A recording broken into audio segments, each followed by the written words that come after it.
Pemirsa, bakal calon wakil gubernur Jakarta Rano Karno mendatangi kediaman Maijen Purnawirawan Edi Marzuki Nalapraya, mantan wakil gubernur Jakarta tahun 80-an di Desa Cipayung, Kecamatan Megamendung, Bogor, Jawa Barat. Rano meminta restu Edi Marzuki untuk mengikuti Pilkada Jakarta.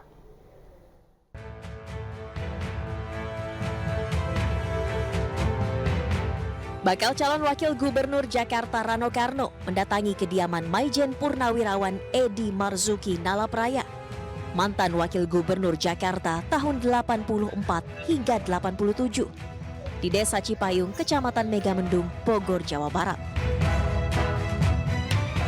Kedatangan Rano ke kediaman Edi Marzuki untuk meminta doa restu sekaligus konsultasi tentang pencalonannya. Edi Marzuki Nalapraya juga merupakan bapak pencak silat dunia. Dari pertemuan ini, Rano juga berharap pencak silat bisa terus dilestarikan karena merupakan bagian dari warisan budaya Indonesia. Jadi memang sangat wajar lah saya minta doa dengan beliau. Nah inilah artinya silaturahim ini tidak terputus. Mudah-mudahan amal ibadah juga tidak terputus. Ada harapan. Saya manggil engkong Edi, pencak silat itu harus berdiri sendiri. Karena apa? Pencak silat itu adalah budaya. Dia bukan hanya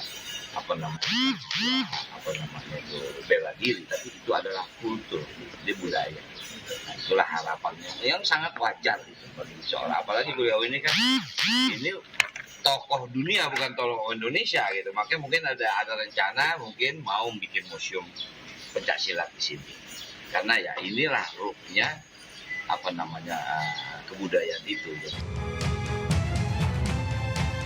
Rano Karno maju di Pilkada Jakarta 2024 mendampingi Pramono Anung, diusung Partai PDI Perjuangan.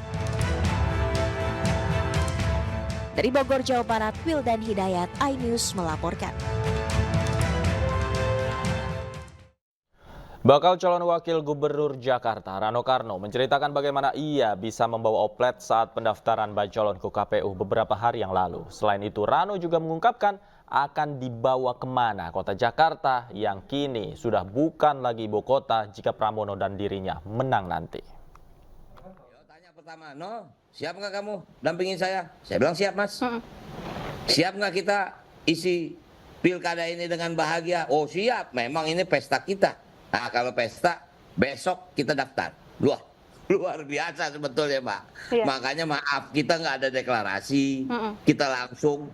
Jadi supaya Mbak bayangin, itu semua persiapan hanya satu malam.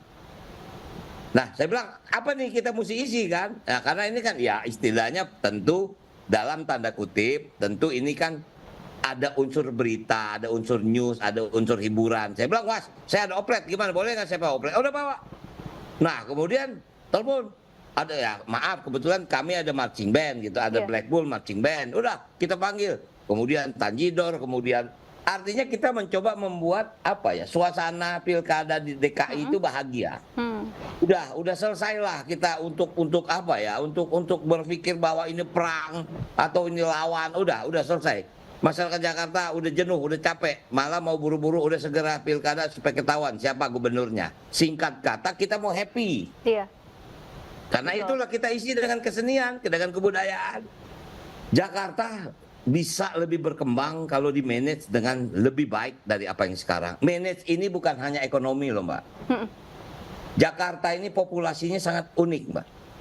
Siang hari dia bisa 13-14 juta, tapi malam hari hanya 9 juta. Singkat kata, 4 juta itu adalah pendatang dari wilayah Jabodetabek punjur.